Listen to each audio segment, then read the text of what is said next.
Gabon, les deux facettes opposées des écoles de la République. L'école des oubliés située à Bamboukine versus l'école ruban vert de Sylvia Bongo. C'est un paradoxe troublant chez les dirigeants gabonais. Ils font grand étalage de mots tels que dignité, égalité, inclusion, partage équitable et justice. Cependant, dans la réalité, il y a d'un côté l'école de la première dame du Gabon, Sylvia Valentin, épouse Bongo Ondimeba, le ruban vert, et de l'autre, l'école des oubliés située à Bamboukine, dans le 6e arrondissement de Libreville. Deux mondes que tout sépare. Comment expliquer une telle injustice? On applaudit pour vous. Est-ce que vous savez que vous serez les cadres de demain? Est-ce que vous savez que parmi vous, il y aura certainement le ministre de l'Éducation nationale? C'est qui? Ah d'accord, mais c'est bien. C'est très bien. C'est très bien d'y penser. Mais il faut travailler. Nous les avons surpris. Attentifs aux enseignements de leur institutrice, donnant le meilleur d'elle malgré les dures réalités témoignées par les apprenants. Quand il y a la pluie, ça nous mouille les tables de banc, on n'arrive pas à prendre et les maîtresses ne viennent pas parce qu'il y a ici la boue. Comme il pleut, on ne peut pas écrire, ça nous mouille les cahiers. Là-bas c'est trouvé, ça mouille tout. Là-bas il y a le toit qui est ouvert, ça mouille tout le monde. Donc on ne peut pas bien écrire, on est obligé de traverser, aller écrire avec les autres. On apprend dans de mauvaises conditions. Et quand il pleut, ici, là-bas, ça fait comme si c'était une rivière. Et nous ne pouvons pas apprendre bien. On est obligé de serrer les tables de banc pour faire. Ou bien on part dans les autres classes et apprendre. Et quand il pleut ici, là, la route est très mauvaise. Et les maîtresses ne peuvent pas venir. Après, il y a d'autres qui retournent chez eux. Et puis, comme il y a le soleil de ce côté-là, nous ne pouvons pas bien voir le tableau. On a vu deux serpents ici, verts. Donc la maîtresse, elle était assise, vous la voyez là.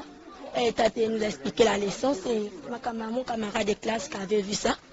Et c'est pas la première fois qu'on voit ça. Ça fait déjà deux ou trois fois qu'on voit les serpents ici. Et là-bas aussi, dans les autres salles de classe là-bas, c'est insupportable.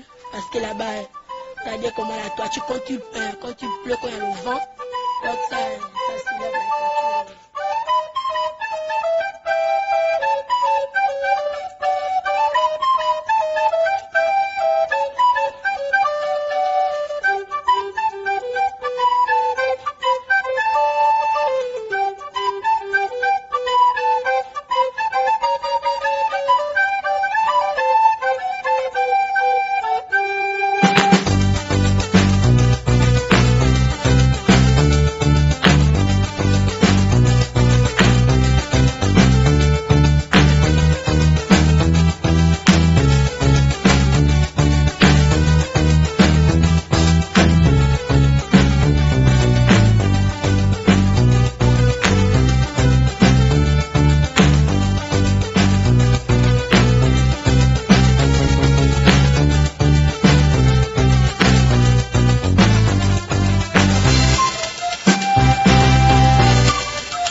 Les apprenants de cette école publique ne demandent qu'à apprendre dans de meilleures conditions.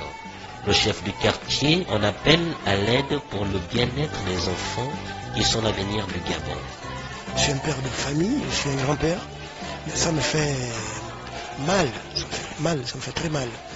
Voir mes enfants, mes petits-fils, apprendre dans des conditions pareilles, vraiment, c'est pas bon. Et pourquoi on a ce hangar, c'est l'association des parents d'élèves.